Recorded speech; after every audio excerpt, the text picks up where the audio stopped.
Hello, listener.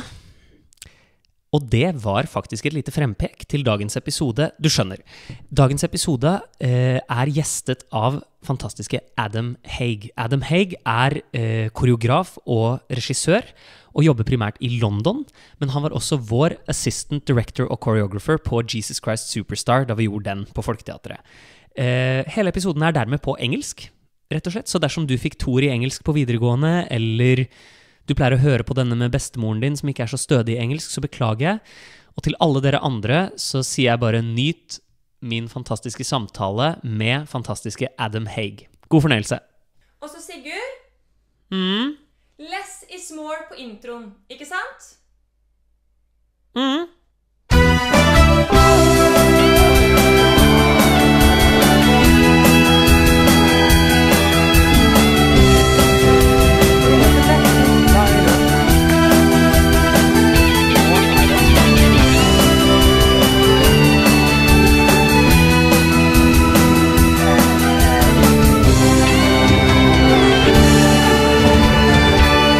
Husk at du lever drømmen.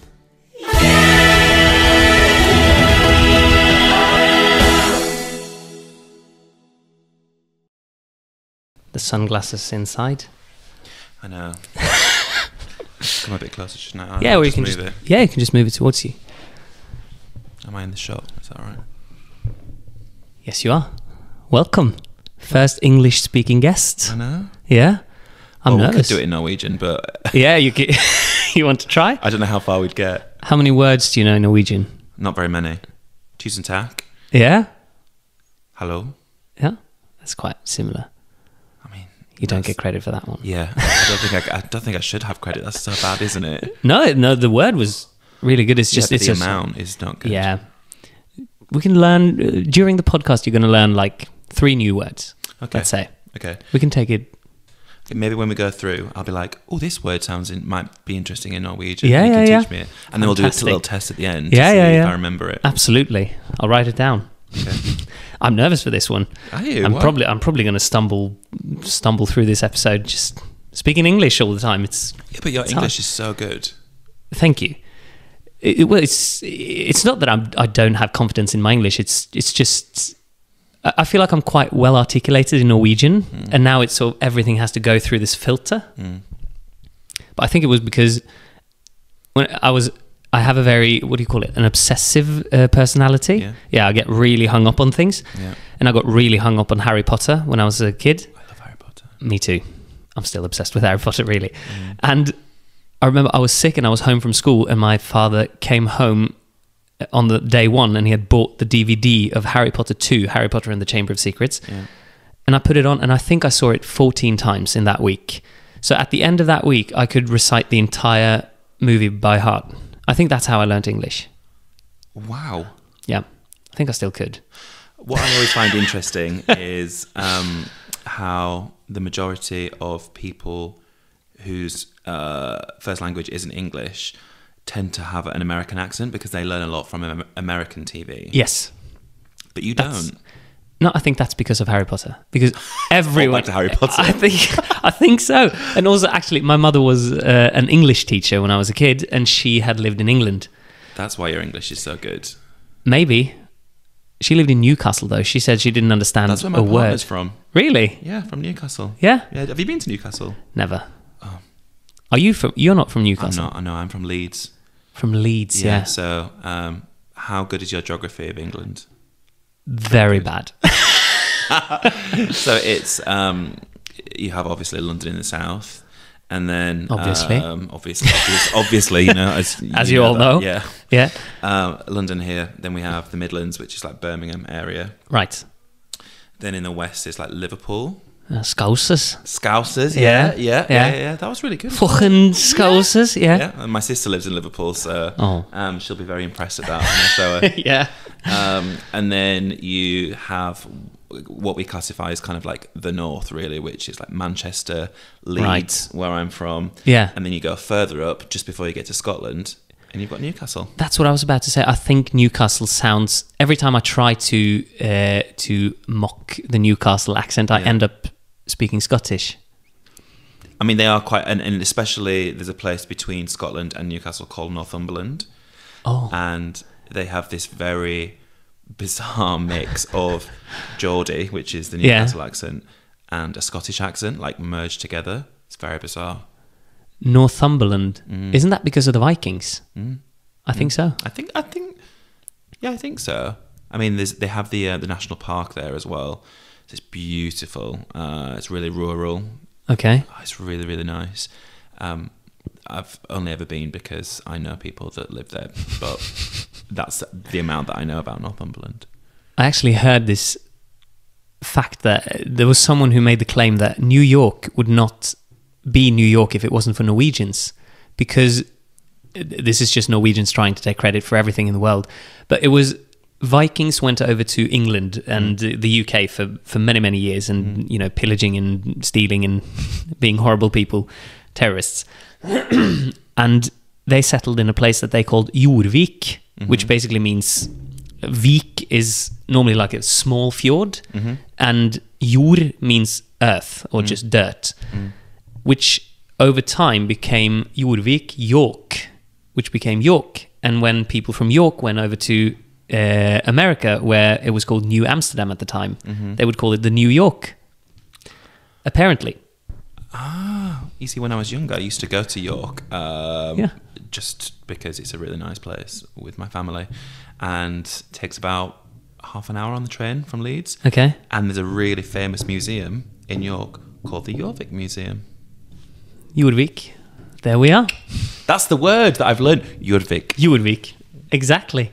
And I knew it before I even knew. Fantastic. Yeah. Look at all the Norwegian you know. I know, right? I know. Yeah. So you grew up in Leeds. Did you start... this is me not knowing anything about England. Is it a booming musical theatre scene in Leeds? It has a lot of... it's got a lot of culture. Yeah. It's a very artistic city. It has about four, five theatres. Really? Yeah. And it's got about 2 or 3 dance companies. It's got about 3 or 4 training schools where you can train in musical theatre. Wow. So actually saying it out loud, yes, there is a lot of opportunities in Leeds. But it's always, I guess, drilled into you that London is the place to be. Yeah. So I think you could stay in Leeds and have quite a good career. Yeah. Freelance, I think, would be quite hard. But maybe if you worked in a theatre continuously, for example, then it'd be easier. But I'd never really had it in my mind that I was going to stay in Leeds. No? No, I always was like, I have to be in London. There was no choice about it. When did you start thinking that? Did you start early on dancing and acting? No, I actually started quite late. Yeah. What's late in England? Late is, from maybe from about 11 onwards to about 14. Hear that, everyone? That's late in England. Yeah. From about 11, I would start doing amateur shows. I would start going to a drama group. Okay. It was not any sort of professional training. I wasn't doing any exams or anything. No. I was just kind of in that world and loved it. And then from about 14, 15, I started going to a dance school because I realised that if I wanted to do this professionally, then I needed to, especially in dance, I needed to get some technique behind me because... That's the one thing you can't... You can have this intuitive way of approaching acting and singing to a certain extent. Not if you're doing 8 shows a week, but at least your voice. Yeah. But dancing, you're not going to get away with it. Yeah, and I think that with dance as well, especially in musical theatre, it has to be so tight and clean, right? And for it to be impressive, to do a big production number, right? And can you just take this a little bit closer? Yeah, thank you. Is that all right? Yeah. And to be able to achieve that, you need to have the technique to be able to sort of commit to the choreography well. And I went to dance school around my area, and she sort of made the ultimatum to me that if I wanted to go there, I had to do ballet, and I had to do it every single night after school. Wow. Which for me was like, because I'd just come from a background where it was natural to move, and you know, I really enjoyed like jazz and tap and that kind of like rhythm aspect. So then when I was having to do technique and be at the bar in a pair of tights and a leotard, not what you had in mind, I was like, oh, this is not for me. But ironically now, I love ballet. I grew to love it because I loved the discipline and the structure and the routine that it gave me. Because I'm a bit chaotic in life. Are you? Yeah, I'm a little bit all over the place, and I do well in my work life with routine. Yeah. So I like to be prepared. I like prep. I like to, you know what I'm doing to a certain extent. But so I think that's what attracted me to it, was it gave me some sort of purpose and routine. Yeah, and just some tools to fall back on, maybe. Yeah, exactly. So, but in England, that is quite late. Not late for boys, because boys usually end up starting a lot later. I'm not sure what it's like in Norway, but yeah, you know, girls are sort of... Most boys can't dance in Norway. That's the difference. Well, yeah, I mean, I guess, but maybe they've not had the accessibility and the opportunities to find out if they can dance as well, right? Maybe. I also think musical theatre as a genre is still quite young in Norway. I think we don't... I didn't know what musical theatre was until I was 18. That's when I sort of started learning about, okay, what is this realm that you can... Surely you knew that you could sing before that. Yeah. Okay, my mum's a musician. Okay. So I was just singing country. Right. That's what I was doing, you know, playing the guitar and and everything. So for me, theatre and singing were very separate things, because I got into theatre when I was 7, I think, just like... not a school, just this youth company that would, at the end of the term, we would put on a production, and we would play in the school auditorium, and you know, small stuff. But when I was 18, we did a show. It's going to be very hard to explain, but every high school in Norway puts on a show, like a comedy show. And then it's, you know, competing who has the best comedy show. And the winners get to play on the main stage at the Norwegian Theatre now. But what if you're not funny? Yeah, then you're not going to win.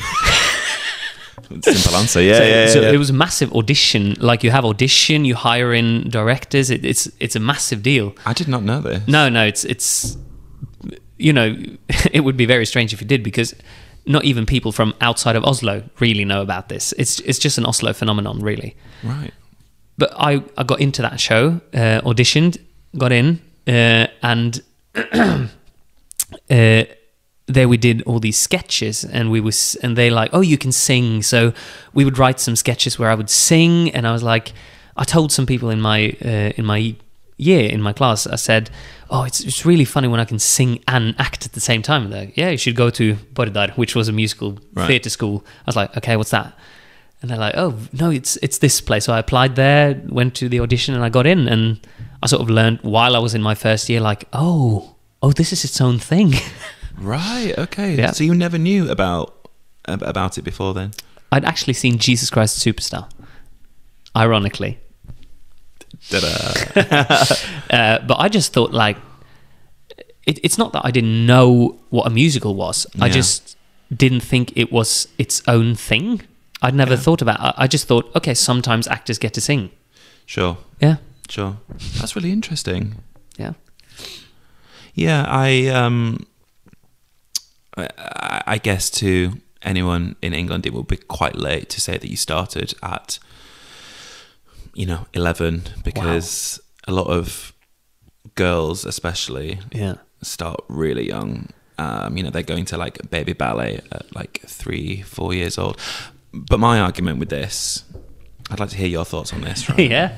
Is that it's really good to learn technique from being very young, but then it becomes second nature and it becomes a little bit of a habit. And then when you get into the professional world and you're trying to be a bit more explorative and try and try things that are maybe quite different, some people with really solid technique potentially... It's sort of hindering them to... Yeah, because all they know is that. Yeah. So I think there needs to be a balance of technique helping you achieve what you need to on stage, and for it to be aesthetically good in dance or for your health vocally. Yeah. But then I think that I'm quite an advocate and there needs to be a limit on it, because otherwise you become quite robotic. Yeah. For me, it's, you know, once I've gotten older, I've sort of adapted this, let's call it an athlete's mentality. Like, I have to be structured. I have to, you know, work, you know, like incremental steps all the time towards, you know, where I want to be. But I think I had such ADHD when I was a kid. And, you know, my mum very, you know, cleverly put me in like youth theatre. But I think if you were to tell me, like, we're going to sit down and we're going to do technique drills, like, for me, it was just, I want to play. You tell me, oh, I'm going to play a monkey. And then I would run around and be a monkey. Yeah. I think if I went in too early, like you say, into like this technical realm, whereas like everything has a structure, you get a set of, you get like a framework that you can operate within. For me, it was just freedom. And I've even seen some, I spoke to another guest I had on here, like I saw some films of some things I did much earlier, like when I was still in school. And I had this freedom in my acting that I'm like, wow, I need to bring that back, because now I have this, I have so many metrics that I go off of, like to gauge whether or not I'm doing a good job or not as an actor. It's interesting that we talk about this so early on in our conversation, because it's something over the past couple of months that I've felt very passionate about. So I've actually started a program in London. Really? Yeah, for people to come to, and it's once a month, and it's in a studio in London, and the program is called Acting Through Dance. Yeah, I've seen this on Instagram. Yeah. And the idea behind it was for people to get into a room and be able to feel safe to explore acting through their bodies or through movement, which is essentially dance and choreography. Yeah. And the reason why I was passionate about this was because I teach a lot at drama schools around the UK. And the technique and the discipline is unmatchable. It's amazing. But going back to what we were saying before, because of that, they really struggle to be able to tell a story or do things that are out of their comfort zone. For example, doing a musical comedy. Yeah. Being silly, being stupid. They want to look right. They want to look perfect. Yeah. They don't want to do things wrong. So I just put a post out on social media saying, would this be of any interest? Because there's hundreds of technique classes in London. I would imagine. You know, you can go to so many places, and I can't match that because I'm not a dance teacher. I'm a choreographer and a director, and I wouldn't want to sort of try and pretend to do that either. So I think the idea behind it was to give people a space to be able to feel that they can learn techniques to act through dance, but not just in a rehearsal room, because sometimes it might be too late in a rehearsal room because you've got to work quite quick. Yeah, especially in musical theatre when there's so many things you need to get to. Exactly. So once you've done your diploma or degree, for example, for 3 years, where is there a training ground where you can actually go into a room and just explore storytelling through movement? And that's where I guess the program was born, really. And the first one was last month, and I kind of opened up the conversation with everyone in the room about how it's not a technique class. Yeah. You've done a lot of technique probably for 3 years, you've trained in it, and you probably go, I don't know, potentially once a week to a technique class. I presume it's pretty good, it's pretty solid. But when do you have the chance to be able to just work with a creative in a room and explore what I can do with this movement. And it seemed to go down pretty well. So we're doing another one this month. Congratulations. It's going to keep going, hopefully. Yes. Very cool. Yeah. And that's one of the things I've been saying a lot on this podcast. One of the things I've sort of struggled with is you get hung up on technique because it's a very tangible thing in a very abstract realm. So it's very, for me, it's been felt very safe. Like technique, I can just work on it. I can just get better technically. And then it becomes this almost like an athletic endeavor instead of it being art. And so I've had to sort of just step back. Now I need to add in the art. I need to be brave enough to fail on stage, to have vocal cracks, to say stuff in a stupid way. And that's something I've it's funny that you say that, because when I was in my third year on Bårdar, where I have my education, we went on a trip to London and we visited it's called Labentrint. Yeah. And we were going to have a class with them, and I think they thought like, okay, here comes the people from Norway, so they were like we were going to sing a song in like ensemble singing.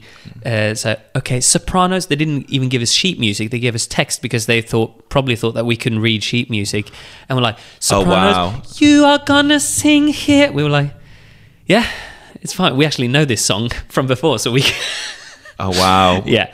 But I just remember thinking that all the girls there, and this is not like to bash anyone, it's just, I remember thinking when the girls sang, if I closed my eyes and they all sang in turn, I would think it was one girl, because they all sounded exactly the same. Yeah. And I remember speaking to one of them like, how much of your vocal technique is just about being able to manage 8 shows a week? And they're like, 100%. That's all we think about. How can I sing in a way that allows me to do 8 shows a week? But then my argument with this then is it's such an oversaturated industry in whatever country, I presume, even in Norway. Oh, absolutely. Yeah. I mean, in the UK, it's crazy. So the one thing that makes you unemployable and individual is the different way, the different timbre of your voice, or how you'd move differently from other people, because in a way your look can kind of change with a costume, with makeup and with wigs. And yes, to an extent you can manipulate your body in dance and etc, but I love that you could come into a room and you just sing as yourself and I go, oh, the sound of your voice is exactly how I imagine this character. Yeah. Whereas if all you're thinking about is the technique, you're not giving over your, I guess, true self, are you? So then my argument then is, what else do you have to offer in the room? Right? Yeah. And this is not an argument for not practicing your technique. No. You should, that should absolutely be, of course, the fundament, the foundation. Yeah.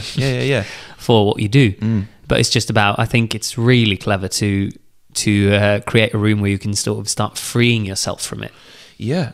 And again, I want to reiterate as well that of course technique is super important. Especially when you're doing 8 shows a week and you're doing a very hard sing, or you're doing an incredibly hard track dance wise. If you're doing Cats, for example, you're going to have to rely on your technique to be able to do that 8 times a week. I would imagine, yeah. But there's only so far that the technique will get you in terms of artistry, right? Yeah. So it's that balance. It's like weighing scales. It's you know. So you were 14 when you started like properly training in ballet? Around 14-ish, yeah. And where did you go from there? And then, I think about 14 to 18, I was at this dance school called Rachel Swan School of Dancing. Yeah. That's now closed. It closed this year. Oh. Yeah, I know. And that happens. Yeah. Yeah, really sad, but also my dance teacher, shout out to Rachel Carr. who is amazing. I'd worked so hard for so long, and actually now I'm like, you deserve to take a rest. Right. You know, have your time. Yeah. But she put so much into that school. And it's got to be such a hassle running a school. All the different things you have to take into account. I don't know how she did it. Yeah. I really, really don't. But yeah, so we kind of went on the agreement that I was going to do ballet. And you taught there? No. As in, this is when I was a student there. Right. So we had the agreement that I would teach, that she would teach ballet, and I would have jazz, tap, modern as well. But the sort of the fundamentals was that I had to have ballet classes, private ballet classes with her as well. Really? So she saw something in you then? I don't think it was necessarily that she saw necessarily a ballet dancer in me, because I'm certainly not a ballet dancer, but she saw Billy Elliot from Newcastle. Yeah. I just want to dance ballet. That was quite good. Thank you. It's good. I think she saw passion in me, and you can teach technique, you can teach artistry to an extent. You can't teach passion. No. And I think that is one thing in this very difficult industry that keeps you going, is how much you love it. It's in your blood. You have to, right? Yeah. So I think she saw that and was like, if I put the time into molding him, he could go somewhere, because he's desperate to do this. Wow. And you were? I was, but then there became a bit of a dodgeball, I guess, that I couldn't really afford the lessons, because I came from a very sort of working class, one parent family, right, who just couldn't afford it. Yeah. And this was maybe when I'd been there for, I guess, I don't know, two years maybe. And I remember just saying, I can't come anymore. And she brought my mum in and said, if he commits to come in on these days to have these lessons, and helps maybe to do like the jobs around the school that I don't have time to do, for example, cleaning stuff away, helping with the really little ones, all of these things, painting the room downstairs, he doesn't have to pay. Wow. So a proper shout out to Rachel. I mean, yeah.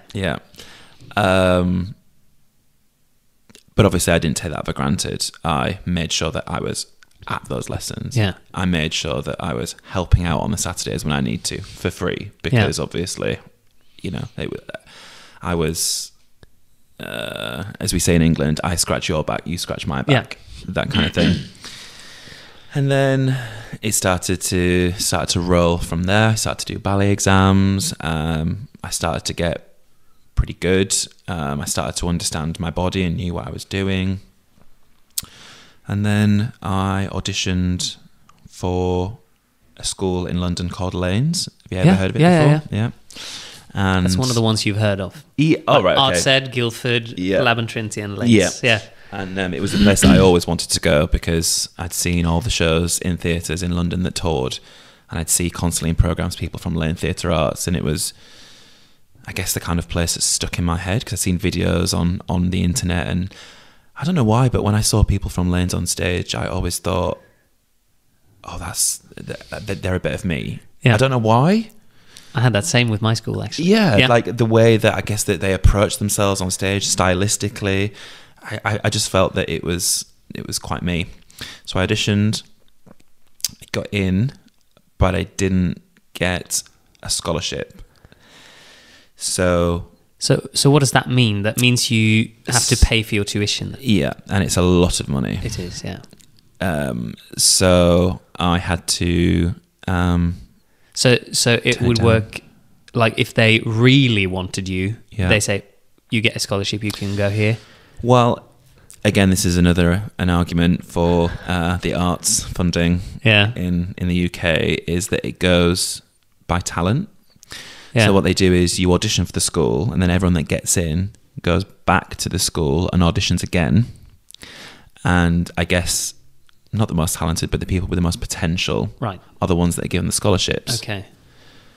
That's But harsh. that is harsh Yeah. because So then, it puts a stamp on some of the students from the very get-go, really. yeah, and a lot of pressure for those people that are Absolutely. seen as the most potential. Yeah.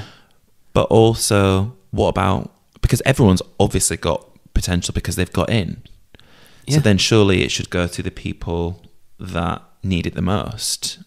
You know, One because would think, yeah. Yeah.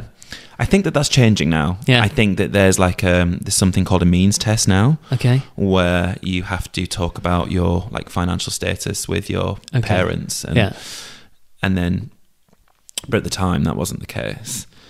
So I got in, didn't get a scholarship, and I was like, okay, what am I going to do? And I then decided to do a foundation course at a different school called London Studio Centre. What does that mean? A foundation course is a 1-year course.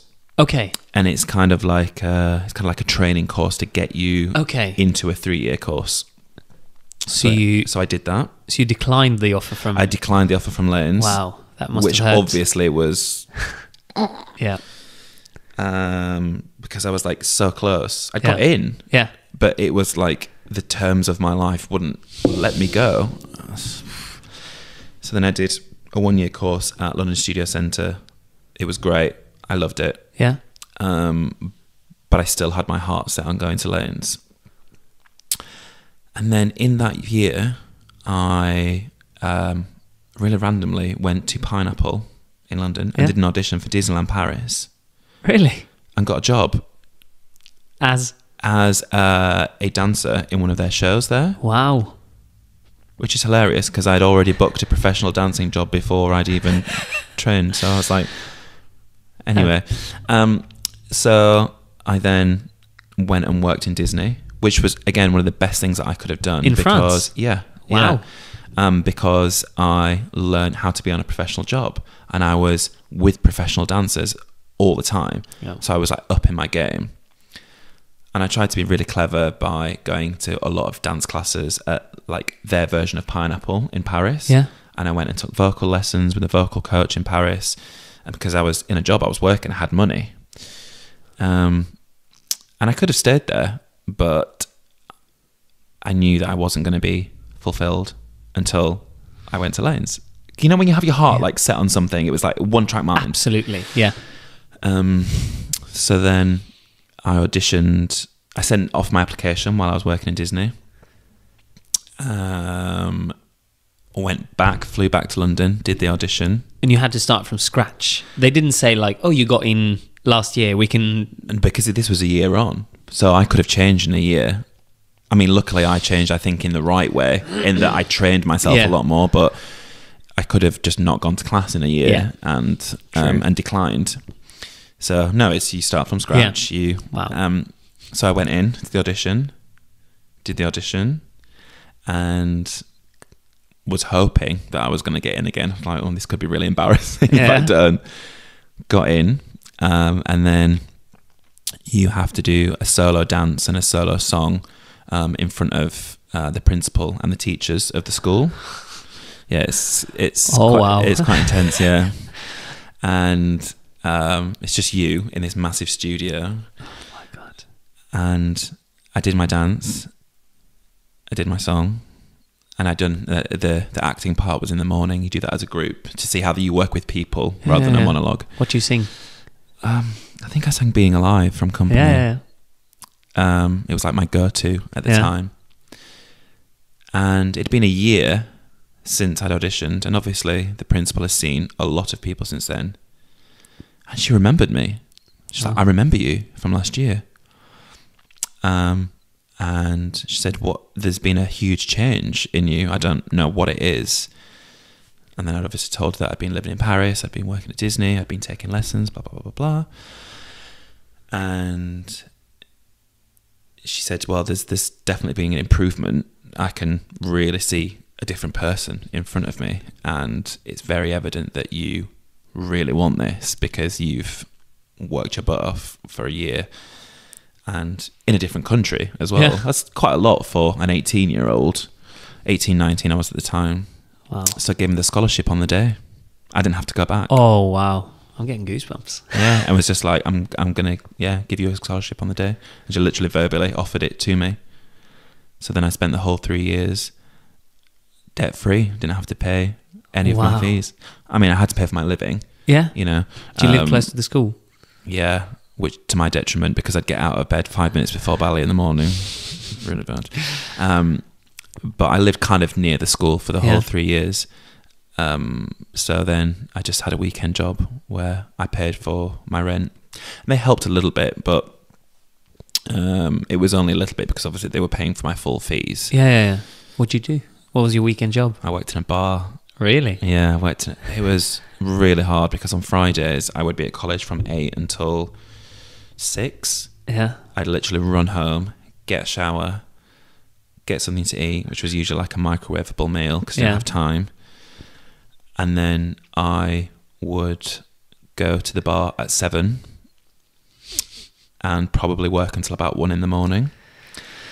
Then I'd do a whole Saturday shift, probably for about 10 till 8 potentially, and then do it on Sunday as well, and then back to college on the Monday, and I do that every weekend.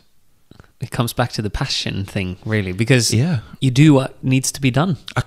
There was nobody helping me fund this. I had no other way, so it was like, well, if I really want to do this, then I'm going to have to put the time in, not just at college, but financially as well. So I had no choice, but I didn't really see it as a chore because I loved it. I was meeting new people. You were young. And exactly. I had loads of energy. I mean, I couldn't do that now. No. There's so much I couldn't do now. I'm like, I'm not doing that now. But at the time, I could just keep going. Yeah. And was Lanes everything you hoped for? Yeah, I loved it. Yeah? It was hard. Really? It was really hard. Yeah. In what way? Because I always say that I think 70%, maybe more, of me getting in was my passion and my drive. I think maybe 20% of it was the talent. I think maybe about 10% of it was the technique that I had, because I was with people that had been doing it since they were born. Right. So I was like doing, ballet class with people that had like legs by their head. Right. And I was doing, vocal classes with people who didn't even need to think. They could just reach these crazy high notes. And I was like, and I just always felt, looking back on it now, a bit out of my depth. But I always knew that I would be fine because I loved it so much. And I remember at my graduation, the artistic director of the college, not the principal, said to my mum, it's in his veins. Like, it is literally in his blood. So whatever capacity he will work in, whether it's an actor, producer, director, choreographer, he will make it work. Right. Because it's just, he breathes this. And I think, because I've had a couple of experiences with the same thing where the passion sort of outweighs the talent. And I've come to the conclusion, I think, that passion and being out of your depth might actually be a good recipe for tremendous growth. Yeah. I've had it, I feel like twice I've had that, where really, when I did martial arts, and I did Thai boxing, which is quite brutal. And I don't know how I ended up in this club. It was all Albanians. They were all, the godfathers and godsons of each other. And I think they were mafia, all of them, to be honest. And I remember I got in there. How did I end up here? Yeah, I got in there. And the first practice, every time a new person came in, it was like, okay, back to basics. Just, okay, jab, cross, jab, hook. Bring it back to basics.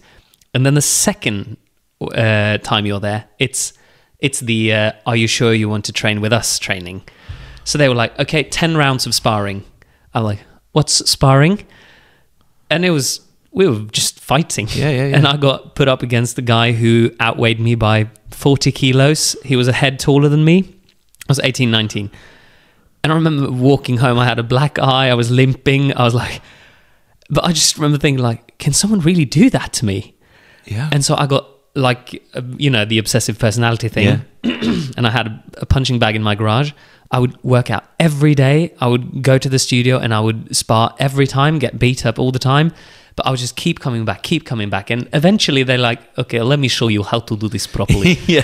You're just doing whatever you think is right. Yeah. And eventually I had really, I grew really quickly. I still remember it was a horrible practice where I was sparring with the trainer. He was called Samir, and his nose was like a lightning bolt. It had broken so many times. And I was sparring with him, and I was always a little bit afraid when I was sparring. So every time I would hit him, I would like pull my punch at the last second so it wouldn't hit too hard, so that he wouldn't go too hard against me. And I remember him like, stop. Takes out his mouthpiece and like, Sigurd, you have to remember, you are the youngest here and smallest here. You have to punch like crazy. You have to really dig into punch like crazy. I'm like, okay. And then I went up against this guy. He was a head taller than me. He was always wearing a t-shirt from a Thai boxing competition he had been to in Brazil. And I'm just hearing like Samir's words like punch like crazy. Okay, I'm like, okay. And like, ding. So the first thing I do is I roll under a punch and I hit him with all my might in his ribs. And this is what I see. Boom. Okay. And then and you're like, oh no. I'm like, no. But it goes back to, I guess, like you said, having a real determination to make something good, right? Yeah. And funnily enough, I think I speak to a lot of people who want to be directors or choreographers, sort of at drama schools, and they ask like, how did you get into it, and blah blah blah blah blah. And I always say you have to not be scared of making huge mistakes, because that's really the only way how I learned to direct and choreograph, was being in a room and doing something wrong. Because there is really no training ground for directing and choreography, really, is there? You learn the skills. You learn how to tell a story, how to make something visually pleasing, how to connect with an actor, with their motivation, etc., etc. But you have to be in the room doing it with people, because a lot of it is about working with human beings. Yeah. And they're all different. and they're all different, and they digest things differently, and their approach is very different, and they understand things differently. Yes. So, I always say you've got to be really prepared to make a lot of mistakes and be embarrassed and own up to it, because that's the only way that you're going to get good. So I found that determination and passion that I had when I was training to be a performer really helped drive me as a creative, because I would just own up to not knowing what to do with a scene in a room. And naturally, most actors are like, that's fine. You don't have to be the person to come up with everything. Yeah. You're just directing the room. You're not just telling everyone what to do. And it was just a lot about, learning on the job and making a lot of mistakes. Yeah, like I look back on some really early choreography videos and I'm like, that's so bad. So bad. I think every choreographer does that, don't you? Sure, right, yeah. Or, you look at yourself in a room full of people directing or choreographing, and I see the change in how I was when I was younger. Yeah. I think I wanted to prove a point. I wanted to be the director. I wanted to be the choreographer in the room. I had to know all the answers. I had to have authority in the room. Whereas now, sort of like nearly going on like 10 years of doing it, I find that actually getting the best out of people is taking a step back in a room and not being the loudest voice, letting people explore things and then sort of navigating it really slowly. I love being the person that kind of doesn't really say that much in a room, but yet can change something with just like a word or a sentence. Yeah. Yeah. And I think it's very different how actors like being directed as well. I know some actors who they just want total freedom and just like nudge me if I'm going off in the wrong direction. And then I know actors who are like, can you just tell me how to say this sentence, please? I want you to tell me the framework that I can work within. And it was very scary for me. I've told this here multiple times, but when I did Miss Saigon with Cress and Guy, I was so not left alone, but I was given so much trust from them, I felt. Yeah. And I was like, okay, so we're just trusting me? Really? Like, I'm going to... Okay. Yeah. And I think that was very... I learned so much from that, just to trust my own intuition. So I think if you saw me on the first day versus the last day, I was so much braver in the way I would approach a scene, in the way I would speak up if there was something I felt like was off with the scene. And I think, so I would imagine as a director having actors with such different needs. Do you have any, like early on from your career, like a day or a rehearsal that you just think of and you're like, oh, I hated myself on that day, or hated that day? Oh yeah, loads. I'll just try and think. I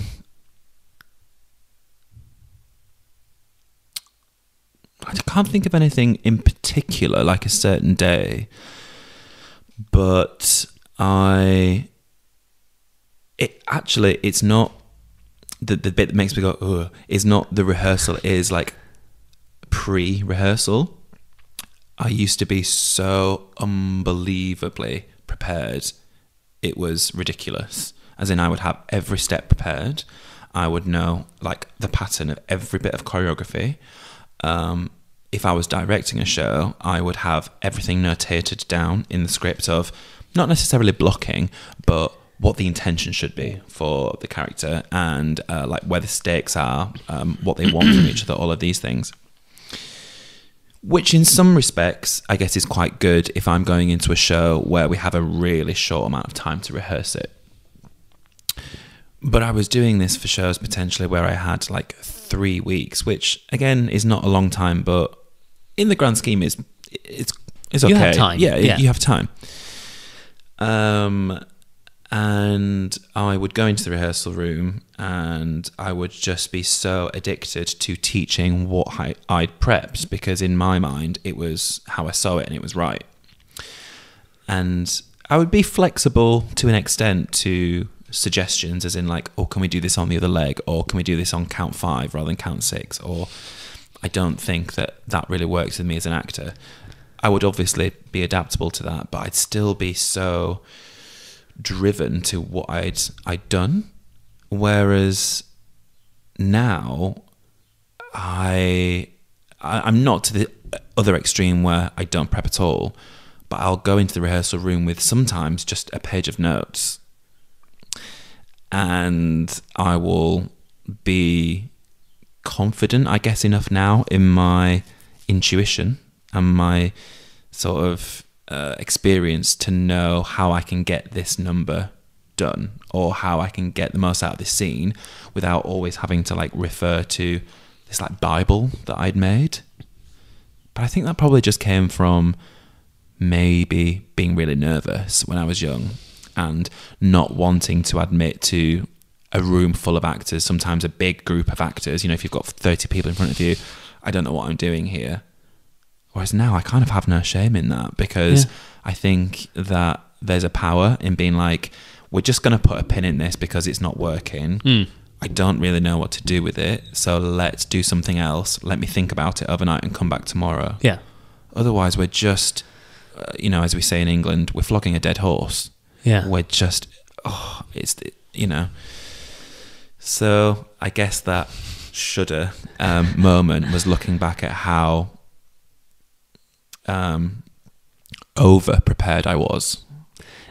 I don't think there's anything inherently wrong with being over prepared if you are, as you said, flexible enough to not like always being drawn back to the notes you've made, but like, this is my initial idea, but I'm open to because with Guy Unsworth, who directed Miss Saigon, I got the sense that he was very prepared. He knew what the economic landscape of Vietnam was in 1959. I was like, okay, so you've obviously prepared. Yeah.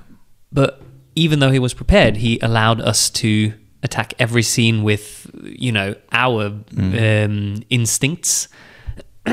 So it was, I don't think there's anything wrong with being prepared, but as you say, if it starts to hinder you, I think that's Yeah, That's where the issue is. And also, there's a different kind of preparation, isn't there?